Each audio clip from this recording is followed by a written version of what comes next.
Good afternoon, everyone. Thank you so much for joining our alumni info session for the Fulbright US ASEAN Visiting Scholar Program.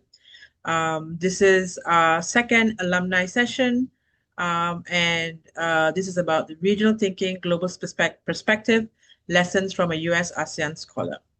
So today's agenda, we will have the introduction shortly by Dr. Apta and Dr. Nohayati, who will then go into the individual topics that we're going to cover today. At 3:45, we will have the Q&A session. If you do have any questions during their presentations, please put it down on the chat window, and we will then ask those questions during the Q&A session. And we hope to end the program, the session at 4 p.m. So without further ado, I would like to pass it on to Dr. Apta to start the introduction. Hi, good afternoon, and thank you so much, Lina. I think it's a really real privilege to be able to, share our insights, my insights about my program that I attended recently. So I was at the University of Memphis for the US ASEAN Fulbright program, yeah. And my area of research or my area of comparative study was on AI in education. So I was looking at AI in education in ASEAN, and as we are really doing quite a bit in ASEAN now for AI. Last year, we actually hosted the ASEAN AI in Education Summit at our university, and I also happen to hold the APU UNESCO chair. So under the APU UNESCO chair, we had hosted, and this year we're going to host the second ASEAN AI Summit. Don't get confused with the other summit, yeah. So there are two summits that are running, and ours will be in the middle of November, like third week of November. We will be having that. So what I was looking at was since last year we had already collected some data on ASEAN. What are some of the challenges, some of the issues, some of the strengths. So I wanted to see what was it in the US, what was happening in the US for AI in education. So basically, that was the focus of my visit of my scholar program. Thank you.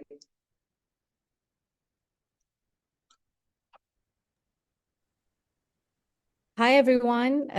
Very happy to be here with Professor Aptar and, of course, Miss Lina, all the way from here at Tokyo City University. Just a brief introduction about me. So I'm Dr. Yati from University Technology Malaysia, which is my home university. And I was one of the alumni for Fulbright US ASEAN Visiting Scholar many, many years ago, back in 2016, 2017, where I spent my Fulbright stint at the University of Michigan, Ann Arbor. It was during winter time. It was very, very cold, but it was really, really amazing and memorable for me as a Fulbright scholar. At the moment, I am on a fixed term tenure as associate professor at Tokyo City University. So I'm going to be here for about over a year, spending time doing research, teaching, learning Japanese language, learning some kendo martial arts, and doing things that I've never done before. So similarly to my sojourn in the US, in Japan, I'm also doing some kind of visiting scholar as well. Back in 2016, 2017, when I first wanted to do my Fulbright attachment in the US, I consulted my PhD supervisor, Professor Tom Curtis from Newcastle University in the UK. And then it just so happened that my host in Michigan was then Professor Nancy Love. So I am in the Love Research Group that time for 4 months, doing so many things, which I'm going to share with you in the next upcoming slides. So I look forward to have questions from all of you who are attending today. Thank you. Thank you, Dr. Yati and Dr. Apta. So now we will proceed to the first topic, which is Insights on Cross-Regional Impact and Global Collaboration. Thank you again, Lina, for that. Yeah, so as you can see, I'm with the tiger there. So University of Memphis mascot is a tiger, which was something very close to my heart. And I didn't waste any time taking a photo. And the other group of people that you see are also some Fulbright scholars from other countries, yeah. And this event is a mixture of Fulbright scholars, local migrants. It's a mixture of so many people. And I think that's what we are talking about, yeah, regional collaboration, international perspectives, how we get to meet people and how we get to collaborate with them, yeah. So just wanted to give you a quick snapshot of what it is like. And this particular photo is very really so important to me because I hosted a Malaysian lunch for all these people that day, and Lina, the good thing was Rebecca. You can see her; she's there. She's like 1, 2, 3, 4, 4 from from the left of the screen. She said, "Oh, we must ask the Fulbright office in Malaysia to send us more Malaysians." They enjoyed the meal so much. Okay, next one, please. So what are we talking about? In terms of the AI research, I will concentrate a little bit on that, okay, and how that has led me to various networks and various collaborations. Yeah. So what happened was in the US when I was there, okay, I learned a lot about how new ideas in AI and in AI, especially I was focused on AI in education. Yeah. So the message was very clear that when we go to these institutions, there's a lot to learn. So what is it that we are picking out that we can adjust or we can replicate in our own countries? For me, it was in ASEAN, which I will share in this year's summit, our summit meeting. Yeah. So that is one thing that that's not only a one-way thing, a one-way idea that we have done a lot of AI as well. We have actually trained more than 7,000 educators, in close to 20 countries now. So we had a lot also to share, but their strength was in the research in the classroom, how to use AI in the classroom. Our strength was capacity building. So again, there were differences, but we managed to see on both sides, yeah, both sides of the lenses, yeah. So that also covered the exchanges that were not one directional and all that, yeah. So we, from the people that I met in the US on AI, my networks expanded so quickly and massively, I got connected to people in Africa, I got connected to people in China, I got connected to people who were doing AI in different countries, yeah. Because one of the great things are the conferences.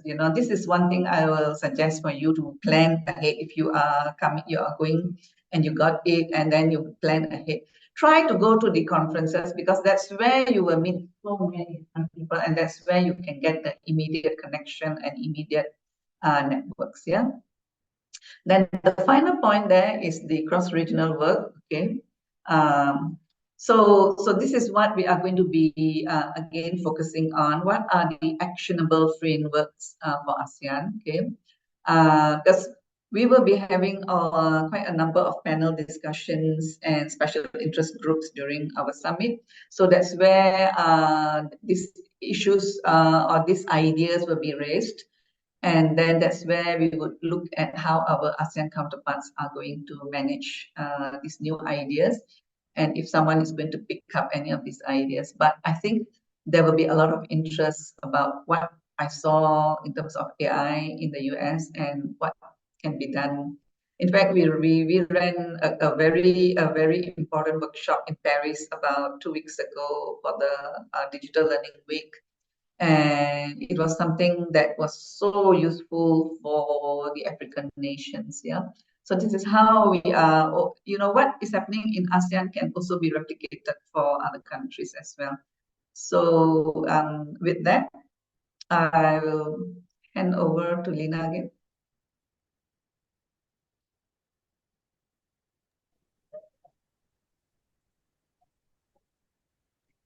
Over to you, Dr. Yati.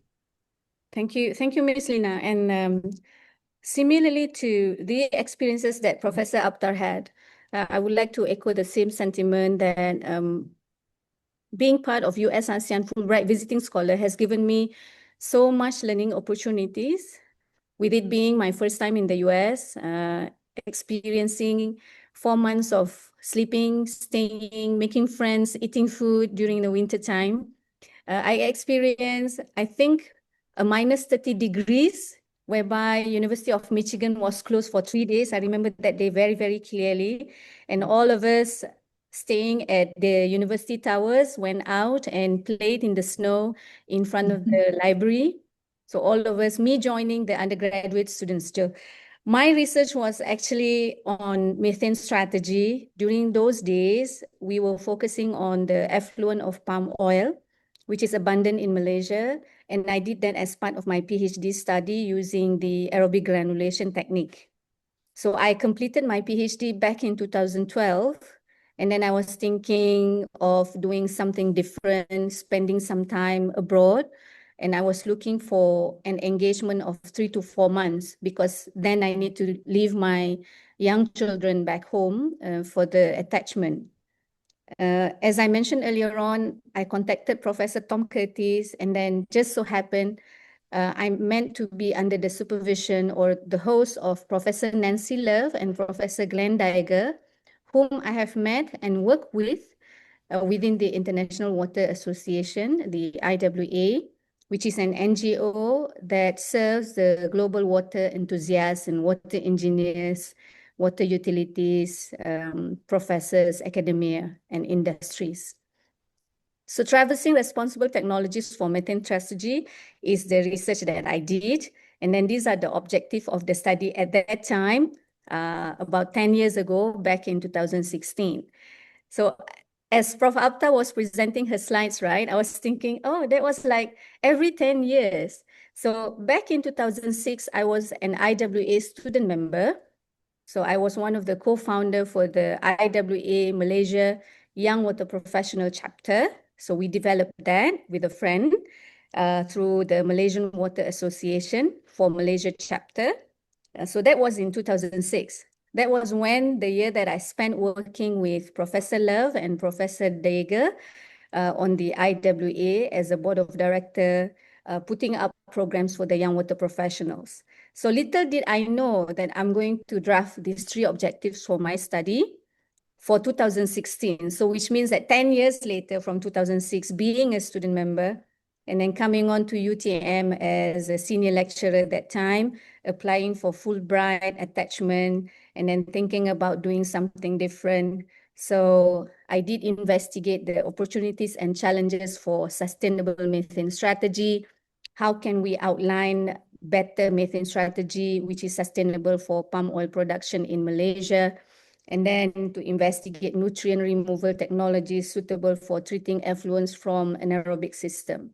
Of course, now 20 years later, from 2006, 2016, and coming on 2026. So that's about 2 decades. I have no longer focused on palm oil treatment. Nevertheless, I'm still working on some topics that has high relation to the ASEAN countries. And then being in Japan, we are so open to the grant opportunities that is now connecting the ASEAN needs and benefits, learning from Japan technology. So basically what we are doing few years back will have an impact to what we are doing now, and also will be impactful for our future career progression or professional development, as well as personal relations with the people that we have connected with. I always say this to young scholars, young people, young students, that you need to really build the network before you know that you even need it. So basically, when I completed my Fulbright, I have served at the UTM International Office in Kuala Lumpur campus, managing the international affairs of the office for all of the over 1,000 international students on the KL campus, and inclusive of discussing strategy for globalization, inclusive of ASEAN students, to which we applied for grants, managing and also sponsoring the higher education postgraduate studies for ASEAN students in UTM, via grants that is provided by UNCITNET, JICA, and many other agencies. So from 2019 until 2024, I was working with the international office. And next slide, Ms. Lina, please. So basically, the key insights from Fulbright stint, I was going to say that working with the international office gave me that opportunity to translate whatever that I have learned 10 years back in the US to what I was doing in the international office.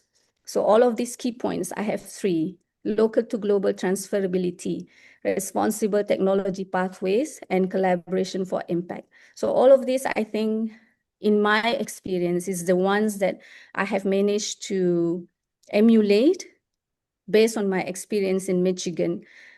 During winter time, they still operate their anaerobic digester. If you are familiar with the technology used for wastewater treatment, right? So you produce methane from anaerobic process, which uses microorganisms, special ones dedicated to produce such gas. And then the solutions that Michigan is using for their wastewater treatment plant, of course, can be adapted across regions with climate adaptation and industrial challenges. Since then, I have worked a lot with, for example, some of the agencies in Malaysia, palm oil industries, wastewater treatment companies, in Kuala Lumpur, in Johor Bahru during those days, to see how can we balance community participation in terms of looking after their own wastewater stream, looking at governance, working with the ministry, the economic planning unit, how might we actually transform our water sector, wastewater sector, treatment, and etc. Of course, similarly to Prof. Aptar, networking is very, very important. Up until today, while I am in Japan, we are still looking at international academic exchange, cross-cultural network. It's very important to understand culture, be it in the US or be it in Malaysia or in Japan. And all of the technologies are basically adaptable to any countries, to any regions. The only thing that might become limitations or barrier is probably some of the physical things like climate, things like technology that we have, and of course, capacity building among young people to replacing, the older generations that are on the higher side on retirement. So we do not have people that may be able to carry on with the technology that we already have. I just want to link to what Prof said just now. We are also beginning to use lots of AI and IoT in the treatment of wastewater and also methane strategy. Over to you, Ms. Lina. Thank you. Very interesting. So we'll go on to our next section, which is our alumni advice on navigating the Fulbright journey. Okay, thank you again. So basically, how do you navigate this journey that, from the beginning, when you are offered the letter that you are deselected, so you have been selected as a scholar, until the end, yeah. I think one of the things, apart from all these points here, yeah, I think one of the things is, as Dr. Nurhayati mentioned, your host.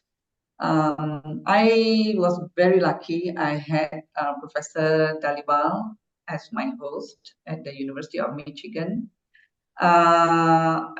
and he was the provost of research. So he brought the university up to R1 research university, which is something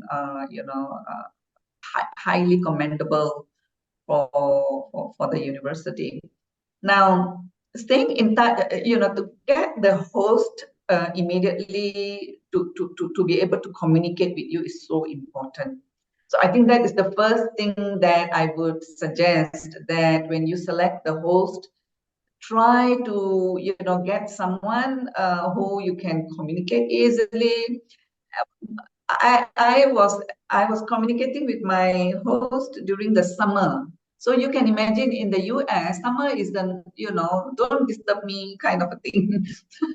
People are traveling, they are doing something else. So you need to also be very, very sure that your host will be there, will be able to give you a letter, blah, blah, blah. So that is for me the first point that I learned, and I want to share with all of you, because I went through a little bit of a turbulence with the previous identified host. So there was a quick switch over to this host. So that is something that you need to keep in mind in terms of the host. I think secondly is you also need to quickly find out if they have university housing, blah, blah, blah, blah, blah, because that's so crucial. Because university housing will allow you to just move around the university campus very easily. Because some universities don't have university housing. So, then you probably have to go through. And what I realized was, like in Malaysia, we have university buses to take care. Our Fulbrighters who came here and was with us, they were so happy. Oh, you have a university bus. I can just jump onto your bus. I don't have to go and look for a car. So even small things like that become important things for us. So you have to be ready, right? The first one, yeah, to do the rightful things, but there will be a lot of learning and unlearning again when you are there. I mean, you will find out from yourself. But I think the first footing is very important. So I would advise that as a first footing. And then I think the rest will be your host, how your host is going to, how is your communication with your host. For me, that was very important. In fact, I learned more from my host than from the faculty at the tech center, because my communication with my host was a lot, and he used to always organize things for me. Go here, then there is a function. Please come and attend. So I was learning the ropes of being at the leadership level. What are some of the things that you do? Mine, I would like to share that this is my second Fulbright journey. So for my second Fulbright journey, I was trying to come up to another level. Yeah. So that level was very important for me. Yeah. And, something more is to initiate collaborations. If you can get the host to also help you to initiate. My host initiated a number of collaborations for me. Yeah. So that was important. And then when I met up with the faculty members, and they again open up different doors, like I will share the photos afterwards. I will also explain a bit more. Okay. Keeping notes is so important. Make sure that you have that thing about putting notes. I mean, it need not be written notes. All my notes were on my phone. I use the notes to record. So I kept down a lot of notes, which I'm still using up to today. I think that is so useful to have notes. One thing I learned about, even if you write nowadays with AI, right, you just take a photo and put it into the generative ChatGPT, and it will convert everything into nice written language for you. So use whatever way you are most comfortable with, but do have that thing to document, whatever you have. And then, of course, sustain the momentum. I think momentum is so important. Up till today, I'm still connecting people to my host to people, because he's the provost of research. Yeah, so he can connect people. Then you can build again, you can build a lot more. So maybe one final thing that I would say is your host is very important. Out of everything that you are doing, your host is your most important focal point. Yeah, Lina, maybe the next few I will just take through some photos, and that might give a little bit more perspective. So I'm with these two students from Vanderbilt University. I think that was one university I really wanted to visit because I've been looking at their research for almost 20 years. So thankfully, Vanderbilt University was also in Tennessee. So that was really great. So I spoke to a lot of the professors there at Vanderbilt about AI. So these students were working on in the AI labs and all that. Next to it, on the far right, you can see my host, that's Professor Daliwa, and then Rebecca again, because this connection to Rebecca was for my host to connect me. That happened the same day, the night I landed the next day, he already had an appointment for me with Rebecca. So it was, I told him, don't I get a break yet? I only start next week. He said, no, we have a so this is another thing that you learn. You learn from people a lot. You observe people, you know.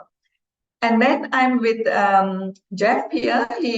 His book, and I attended the AI for Leadership talk. Immediately again, you know, it's like 2-3 days later when I'm there, I'm already very, very actively involved in a lot of the AI stuff there. And he is now, you know, his books are selling like mad, you know. So I attended his talk, and he was invited to the University of Memphis to give the talk. So I was again very lucky. And then those are the faculty members that I work with, two of them, yeah. So they are from AgTech. And Dr. June was the one, again, she introduced me to St. Jude's, where I also got to go to St. Jude's Cancer Research Hospital for children.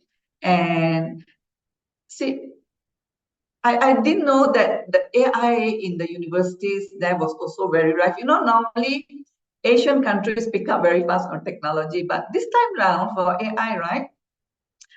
It was also like, you know, like a roller coaster in the American biosphere. So there was a lot to learn and a lot to pick up and a lot to discuss. So these are, you know, again, just some snapshots of people that I met and the connections that I'm still keeping up until today. Thank you. Thank you, Prof. As I mentioned, my application was back in 2015, many years ago. I think now it's 2025, so 2015 seems like years ago.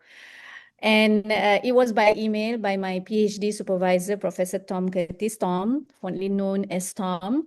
I remember that day we were sitting in my office back in UTM Johor Bahru. So he came for a visit to UTM Johor Bahru, gave a special lecture, and then I brought him for dinner and then coffee. And then I said to him, Tom, I wanted to go away and do something different. I wanted to be on a fellowship or something, you know, not UTM. I wanted to leave UTM for a while and then come back.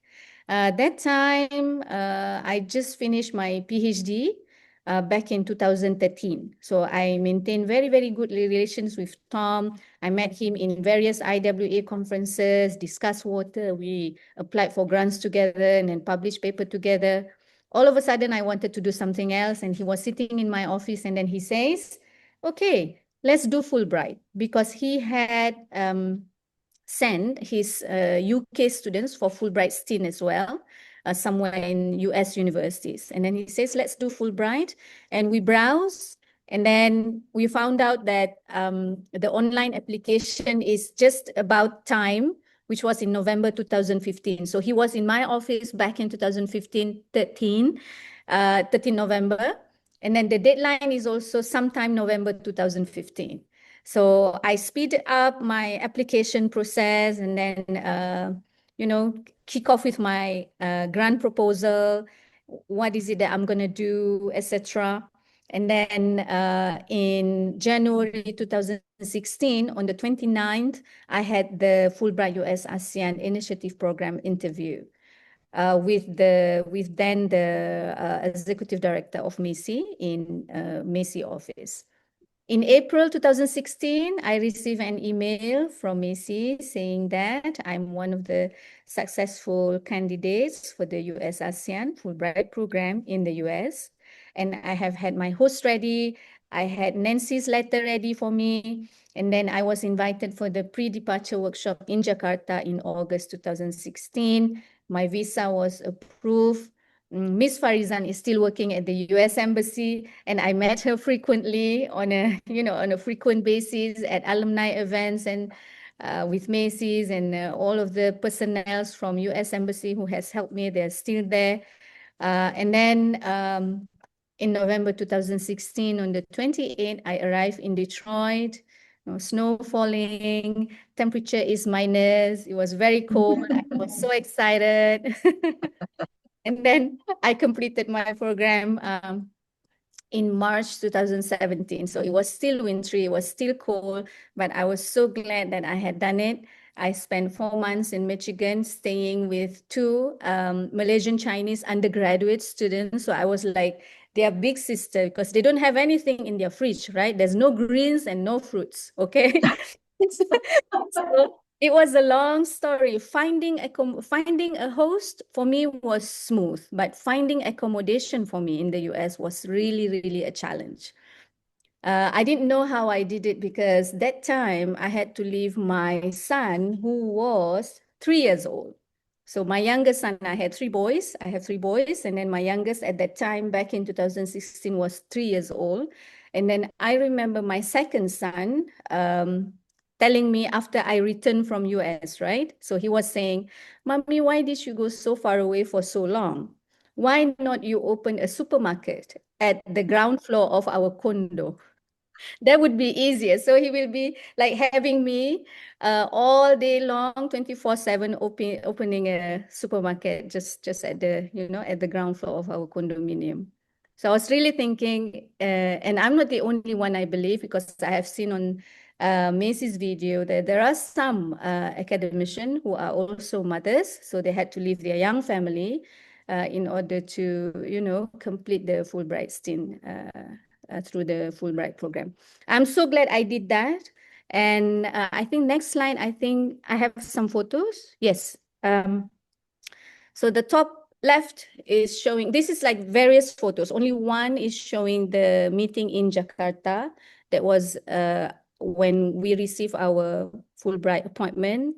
And then we are invited to attend the ceremony in Jakarta. And that's where I meet friends, the Fulbrighters from all of the ASEAN countries, because obviously we are representing the US ASEAN group, and we are still keeping in touch with each other. We have our US ASEAN WhatsApp group nowadays.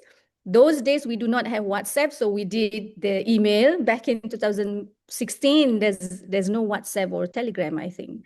I can't even remember what is it that we used those days to keep in touch, but we still have the email group with the occasional festivities wishes. And then I remember we spent time together in Los Angeles where we had the big environmental sustainability gathering for all of the Fulbrighters attending their Fulbright program during that time in the US. And then, of course, Nancy is standing next to me. I'm wearing my pink scarf. So that's Nancy, my host. I'm very happy and very proud to be in the Love Research Group. So she hosted a Christmas party.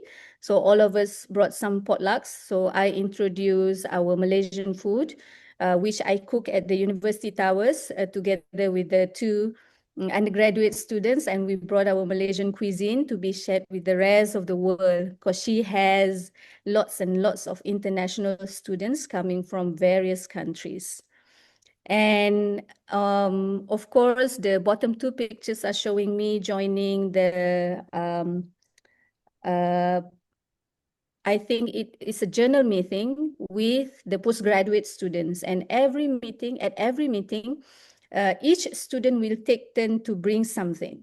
So I remember, I think I brought something like French cheese, fruits, like I can't remember what it's called now. But I remember one or two guy students who baked cakes and brought homemade cakes, you know, from their hostel to the meetings. So it was really, really nice getting to know each other. I joined Nancy and Glenn in their wastewater treatment class, and just to observe how teaching is done in the US. Just so happened during one of my evening programs in the US, nightlife at university is so alive. That was the first time that I watched a live ballet performance, for example. I attended jazz concert. I attended lots and lots and lots of book reviews, poetry nights. I even bring the undergraduate students to join me on some of the events and activities. Um, there was one event whereby I was featured on the front page of the Michigan Daily, which is the official newspaper. We still have newspaper those days at universities instead of Telegram and WhatsApp and those things. So they featured me on the front page of the Michigan Daily. So I was talking about something to do with culture, how we Muslims are putting on hijab, and it was a full house event attended by everybody, I think, on the campus. It was such a lovely event. We met so many people. It was a full house. People were standing by the walls because there's not enough seats. And then I was invited to just share my views on hijab. And then they put me on the front page, and then all of the postgraduates and undergraduate students from Malaysia who has been there for 3 to 4 years, they were saying, we have been here for 3 to 4 years, but we've never made it to the front page. So UTM corporate was very happy because I was putting UTM, of course, on the shine and on the highlight during my Fulbright stint, which was only 4 months. Okay, and then I think next one is, I think I have some words, Miss Lina. Yep, of course. So a little bit about my my Michigan life. It was exciting. It was so good. I feel so good coming back. I feel refreshed as well, having been away from university and then coming back to UTM. I was asked to write articles, and then we did a lot of sharing. During those days, back in 2016, not many staff and not many undergraduate students knows about the Fulbright program. So the information remains scarce during those days, and I was very happy to be, to be writing about my Fulbright experience in UTM magazine for people to know what is actually Fulbright program and what kind of, what kind of program it is and what does it offer for the staff and students. So basically, what I would like to say or summarize in 3 key points is, for us to balance rigor with flexibility, and then embrace or adapt to the immersion of different culture and different lifestyle altogether, and of course to cultivate lifelong learning. So I think I was telling myself to really stay open throughout my Fulbright stint. I have my young children waiting for me at home. At the same time, you wanted to like enjoy your academic stint. So it's a mixed feeling, right? So those you have to have that kind of emotional flexibility. So the moment I want to apply for Fulbright, and then I'm going to be away for 4 months. I did not think much. I just be bold and resilient and send in my application. Of course, with approval and discussion, negotiation, if I can go or if I cannot go and things like that. These days, my motto is very simple. I tell everybody who wanted to do something like this, like be away from home country or getting out of your comfort zone, is to just to don't think, to just do. So I'm not sure if this is the right advice, but I'm telling my kids, for example, as they are now at their university age, to just don't think. You have to just do it. The moment you do it, then only you know your capacity, what are your limitations and how to overcome those limitations and how to be bold and resilient. So life in the US taught me to, to adapt. The cold weather, and then staying with two undergraduate students experience level, or probably experience level is have a gap there. The age gap is there, and all those things. And then food, of course, those are the first time that I spent in the US eating very limited options, because halal is not as vast as today.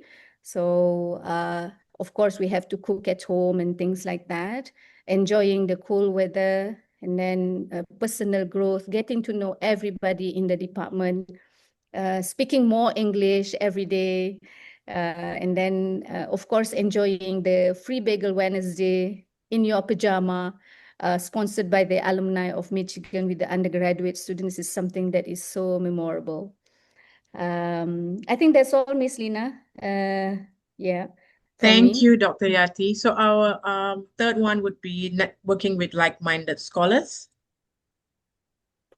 Okay, so before I even jump into this about networking with like-minded scholars, I just want to share something that I felt was so comforting with me, and that's our MACEE, our Malaysian Fulbright team. You all would have known that, I mean, I was there during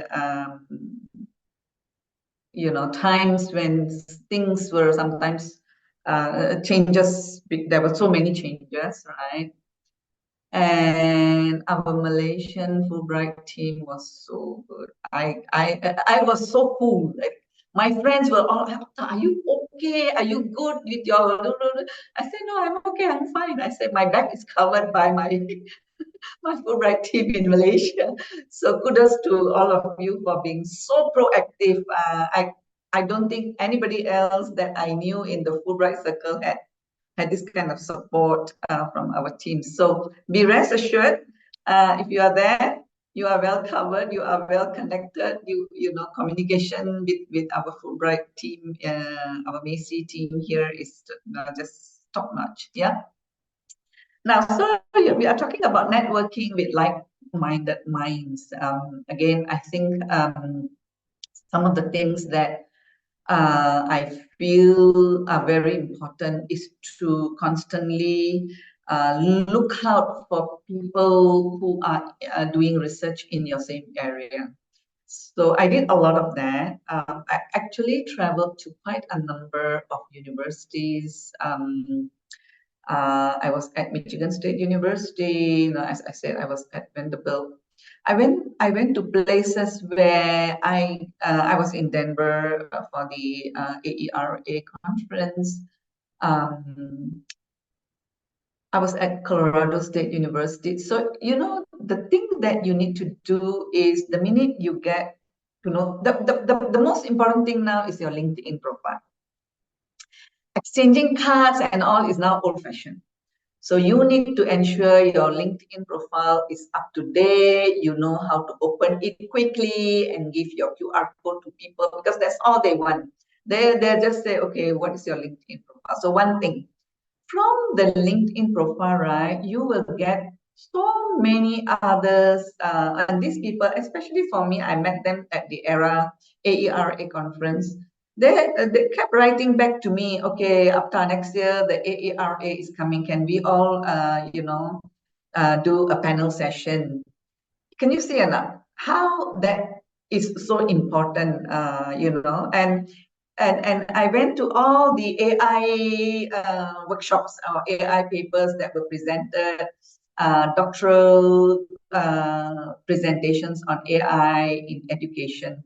So I was moving in circles that were like the title say, like-minded minds. Yeah, so you need to latch on to people like that. Now, when I was at Michigan State University, I met again, people in AI. I went for an AI workshop, and now they are coming over. They are networking with us for research and stuff like that. So I think that is important, and it's not again a one-way track. Yeah, it is a two-way thing. You need to give something as well, because in this kind of things, when you go for workshops, because I would say that my knowledge in terms of capacity building was already quite a lot, because we had already run a lot of things, so I could contribute.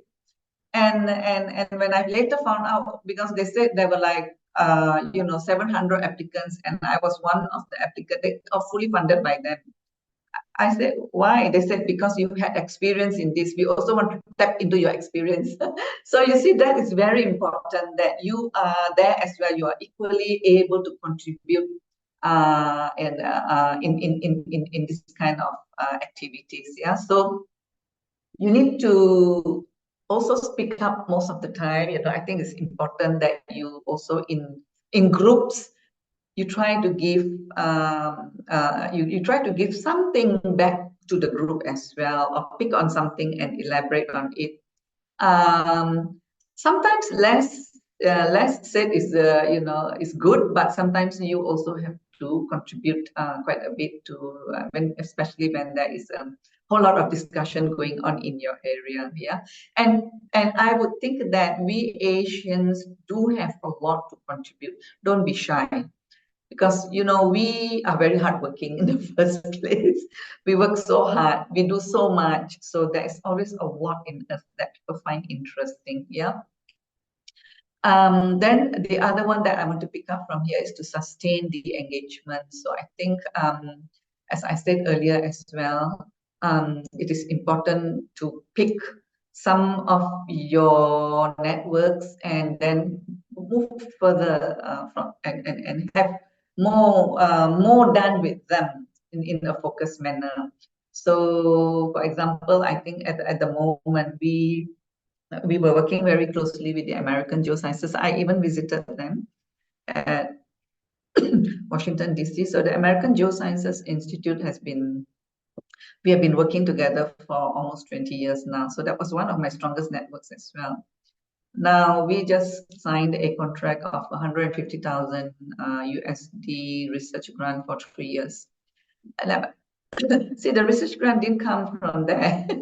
So can you imagine that now you have a network in the US, but your research grant is coming from somewhere else. So how you navigate and how you form that relationship, I think that's very, very crucial,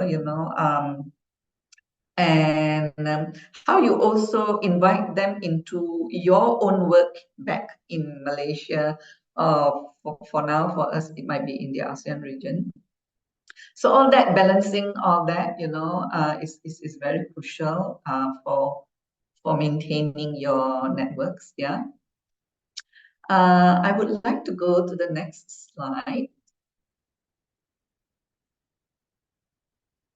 Okay, you might be wondering, what is this? So these are little things that I would advise again, that you pick up along the way, you spend time on. I used to do a lot of walks. So you can see in the middle, the tree with the pink flowers. I did a lot of walks because the weather was so good, and every evening is a walk day for me. So you look out for all these little things, that you sometimes find them interesting, you find them motivating, and then you find that you can write about these things. So that was one of the things. And then again, on the other hand, that is not natural beauty. That's I mean, it is natural beauty, but you pay for it. The middle one is a free. So again, you take time to go out with friends, to go and visit, move along with them, see what your American friends are doing, what is their daily, weekly, monthly lifestyle like, so try to move around in those circles. I did a lot, and I was also lucky. There were a lot of Malaysians in Memphis, so I was never short of Malaysian food in the first place. So it was spring, right? You see, when I was there, you can see it was spring, and that's spring. All the activities related to spring, so I know a lot more. I learned on the go. I didn't learn so much in the classrooms, but I learned by, mixing around, networking with people, right? And then on the far right, you see 2025. You must be wondering, what is this? Then I met this teacher, and she's so passionate about teaching. And she did this project for her graduating, her high school students who were graduating. Every student got a book. And she spent time folding these pages. Can you see? She folded the pages in a way and she got that 2025 into that book. And she was going to present the book, that book that the student loved, the author the student loved. She goes and buys them. She buys the book. She spent days, doing this. I mean, this kind of dedication is difficult to find, but when you find it, and then she shares a lot more how she managed her classroom. So I learned so much, as I said. I didn't learn from books this time around. I learned a lot from people, and I think that was my greatest learning journey for this round. On my first round, I went to classrooms and all that, and I did a lot of all that research thing. But this round, I was more about getting to know people and then how to then learn from them. I spend good time with people learning from them. And the last one, again, another odd thing you see there, adult $10 ride card. So how do you go about, managing your expenses, so how do you look up for deals? How do you get this kind of chip cards, so that you go onto the bus and you are able to, because saving is important, because then that money, the extra save money, you can then go for all these things, conferences, workshops, blah, blah, blah, visit other places. Of course, I must not forget, I didn't just do scholarly work, I also visited, I went to the Grand Canyon. So that was something I really wanted to do for a long time in my life. So some of the saved money can be used for different things. Again, getting different perspectives about the American lifestyle. So like-mindedness for me, I'm a person that likes to be with other people. So I like to be with different mindsets. My mindsets were scholarly ones, the ones that gave me that cognitive, enlightenment. But there were also emotional ones where I connect to people. I get to see what people were doing, what do they do when go for their walks, do they take, what is it? And, that's so nice. I don't know, the people are so nice, they just see you, they just say, hi, good evening, how are you? I mean, that gives you a good feeling. And then I think sometimes it's important for us to also carry back things that we learn when we go for this kind of exchange programs, and how we can educate our own students. I do a lot of that. I educate my staff, I educate my students, I carry back, I share with them. So I think I show them this kind of things as well. And I said, look, these are some of the things. I show them websites, go visit this website and try to see what you can learn from there. So that sharing process is never ending. In fact, just before this meeting, I was again meeting my staff and having some sharing about my Fulbright. So I just felt that there was, in a nutshell, the Lina and all of the MACEE staff that are managing the Fulbright program, I think they are doing a lot and they're always reaching out. They're very supportive. So try to capitalize on this, on this one event itself, and move on to put in your applications. There's just too much to learn that it's never enough, actually. And again, I'm very glad, and also on another note, I was very, very active in the alumni. From my first one to now, I was really active. I think we did a lot in the Fulbright Alumni Association of Malaysia, you know, so it was again connecting back to people, the Fulbrighters who went, and learning from each other again. So there was just a lot of learning, whether going there, coming back, and then again back home. And then sharing sessions, you know, we also shared a lot of sessions about Fulbright. So yeah, it is a golden opportunity. And then if you really capitalize on it, everybody else around you become better actually from such experiences. So again, thank you, Lina and Fulbright Malaysia for this opportunity. Right. I really love that point, Prof, on dedication and also passion. Post-Michigan life, of course, there are things that I carry myself home and also share with friends and with other people who are keen to apply for Fulbright. Not only for Fulbright, but also for any other scholar mobility exchange, be it for staff or students. So basically, what I would like to say is that we have to have that curiosity that will bridge us to discussion, mutual interest in research, mutual interest in discussion on global issues. How might we actually empower and encourage students and staff members to try and apply for Fulbright opportunities or any other opportunities for that matter. So shared curiosity as a bridge to these kind of opportunities, similar opportunities. And then, of course, we value diversity in thought, engaging with other scholars from other disciplines and regions to spark new ideas and approaches. From the US back in 2016, and then now we'll be in Japan up until 2026.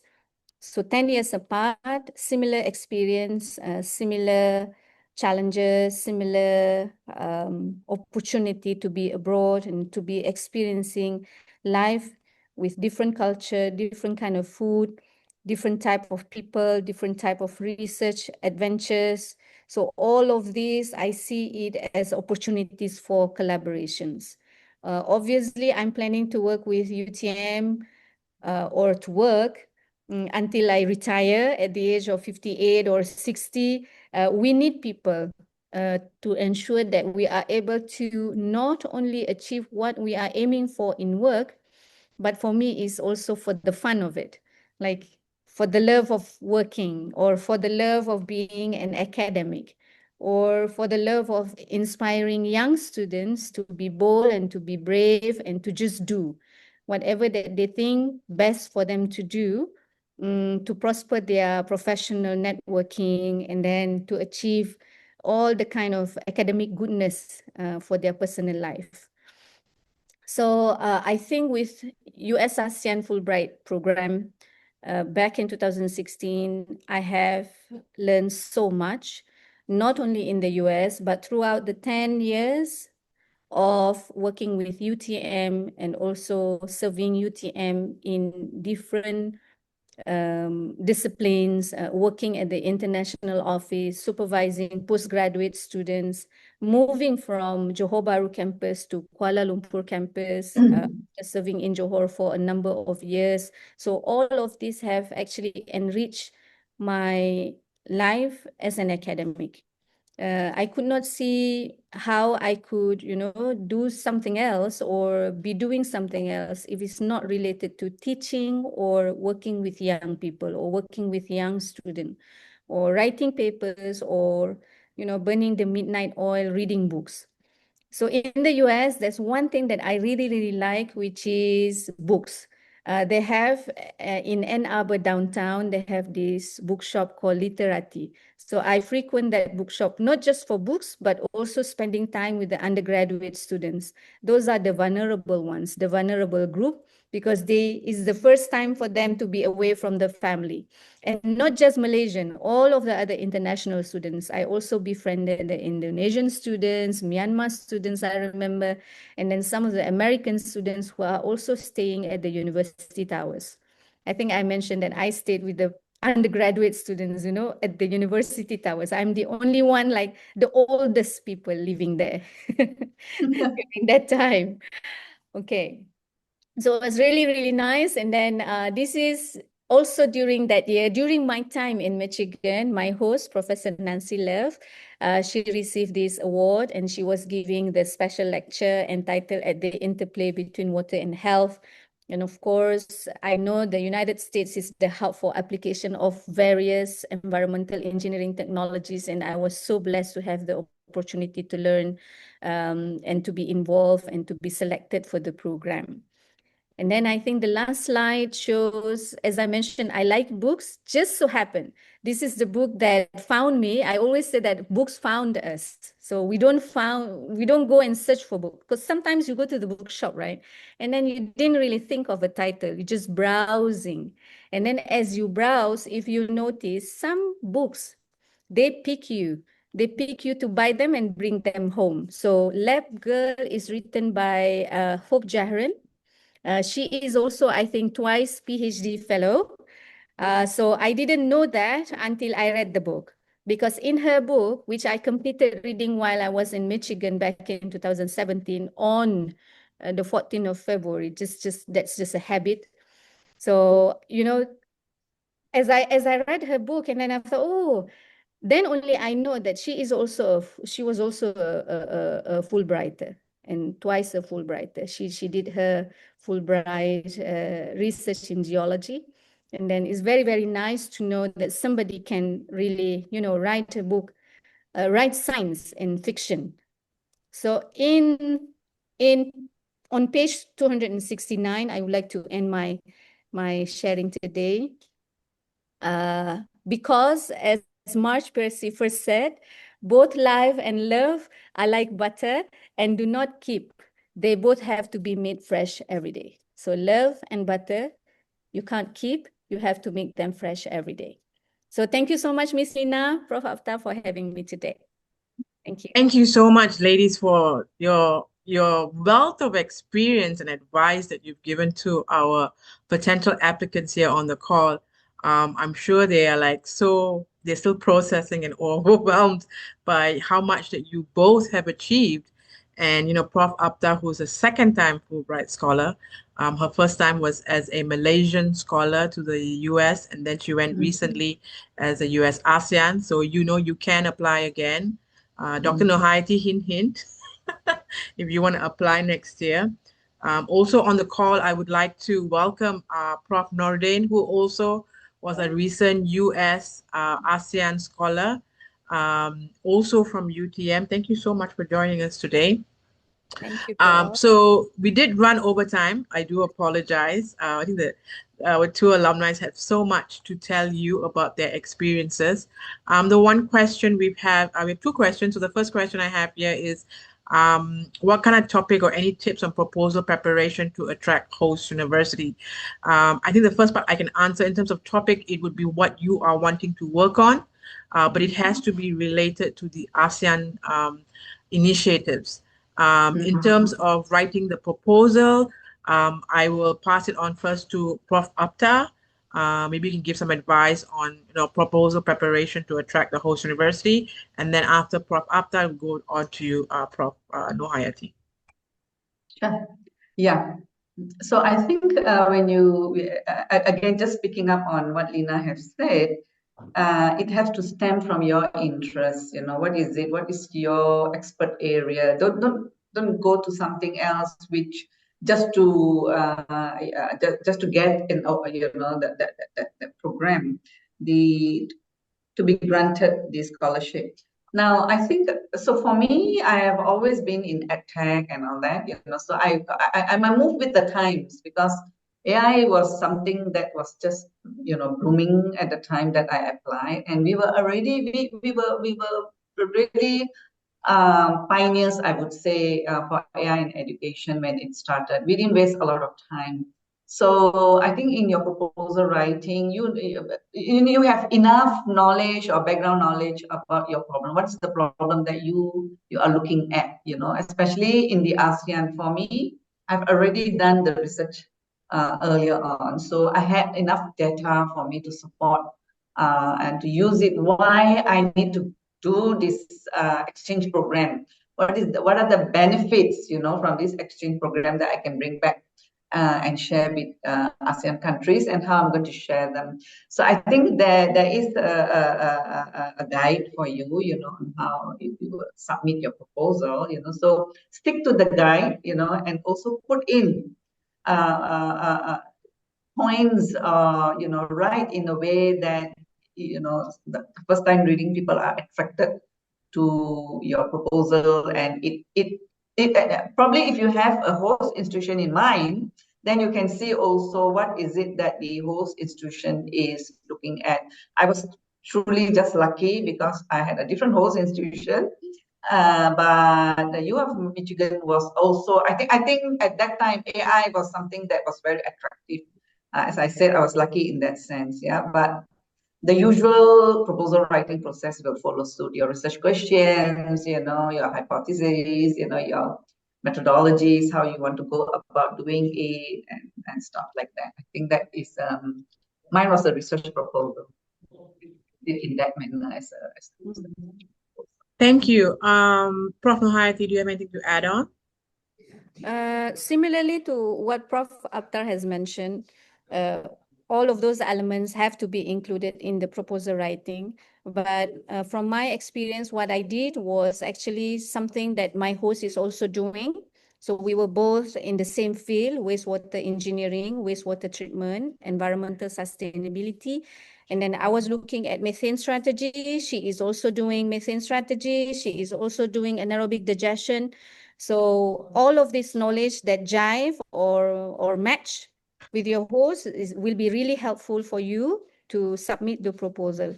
I developed my proposal together with Nancy, and then I had her to check my proposal prior submission to MACEE for the application. So she gave me some inputs from her side. What is it that I can be doing in the US? Just so when I attend the interview with MACEE, I could safely say that, yes, University of Michigan Ann Arbor is also doing anaerobic digestion, and then they understand, and also they speak methane strategy as well. And then I would like to see something different, which is how they operate anaerobic digestion in winter, for example. We don't have that in Malaysia.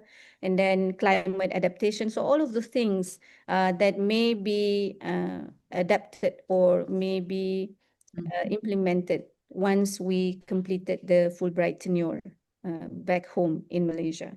So the knowledge that we learn from the US has to be transferable or has to be adaptable or something that we can do when we come back, when we return to our country. Thank you. Just to add on, we will have another virtual alumni info session next Thursday, the 25th of September. This is from concept to Fulbright, writing a winning policy-oriented research proposal. So we have two other alumni who will be there to advise you on how to write a winning policy-oriented research proposal. But the people who are reading your proposals are not familiar with it. So try not to be too technical in terms of the terms. The team that is reading your proposals and the alumni that are reading it, as well as the interview panel, they must be able to understand. So please write it in easy language that is easy to understand. And as what our alumni has said, something that you can bring back to your campuses that will be very impactful to the country. Very interesting question from Mr. Lim. Based on previous survey of participants, the majority were women. Does this indicate that women have a higher chance of being selected? It is because the people who applied were all mostly female. So if more males applied for this particular program, you may be selected. No, we do not look at gender. The application is reviewed and scored based on what you have written in your application. There is 2 rounds of interviews. And so no, it's not based on gender, it's not based on age. So please, when you're writing your application, make it as impactful as possible. Again, for proposal writing, do you need to write a full proposal, just like the grant application proposal, or more like an idea? So as mentioned again by the alumni, if you started your application, when you go through there, they'll give you some guide. Make it as simple and easy to read, talking about what you're currently doing, and how you are going to collaborate with your host university. And it is going to be very collaborative, and you can bring back this work. And as you can see from Professor Apta and Professor Nohayati, the work is continuous. It doesn't stop when they come back. So you got to make sure your application is moving onwards. The work that your proposal that you're doing is going to be doing more work when you come back. It rolls on for years and onwards. One last question before I end. I know we are running behind.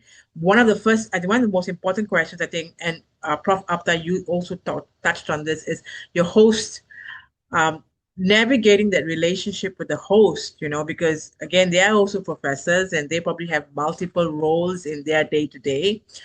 What advice can you give to the applicants on navigating that relationship with the host without being so intrusive? Because for some of them, they may be their first time going to the US. While we do pre-departures, we try to prepare you as much as possible before you go. It can be overwhelming if it's your first time in the US. So you always would think, ask my host, but I know we are very shy, kan? So what advice can you give to the applicants to have better relationships with their host supervisor without being intrusive? I think that's a very good one. I think you have to read a lot into, when you are face to face with them, you have to look out for those visual cues. You have to ask. You have to ask questions that are not too overwhelming for them. So I believe there will be a kind of a style that you have to develop to sense. I did a lot of sensing myself. I could sometimes sense that, oh, my host doesn't want to talk to me today.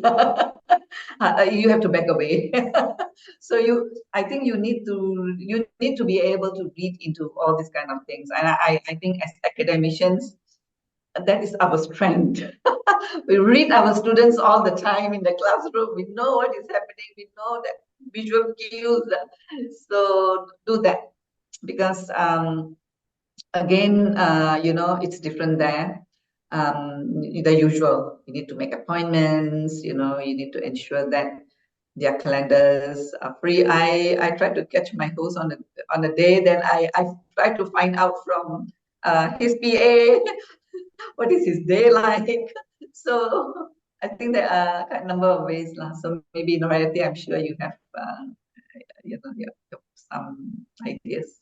Yeah, this is a very difficult question, the hardest actually, because this is something that we're spending this time 4 months, 3 to 4 months with our host, right? And then wanting to learn from her or him, and wanting to know more about research, and wanting to achieve our KPI.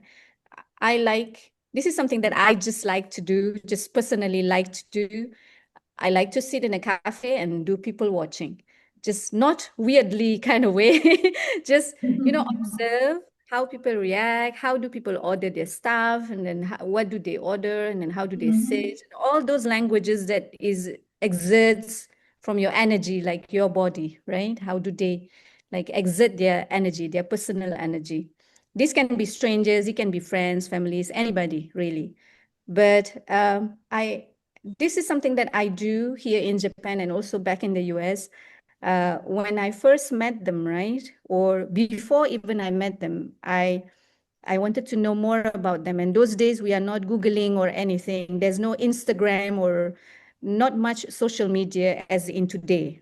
So what I did was just ask 1 or 2 references. So in my case, I was lucky to have Tom, and then ask him, what does she like? Things like hobby, basic things like hobby is something, the best way to or food, favorite food, or food that they don't like, food that they like, or food that they don't like, or hobbies. Like I have one host back in Kyoto. He likes baseball.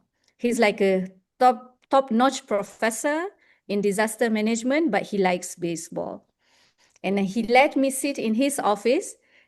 His bookshelf is filled with books about baseball in Japanese, right?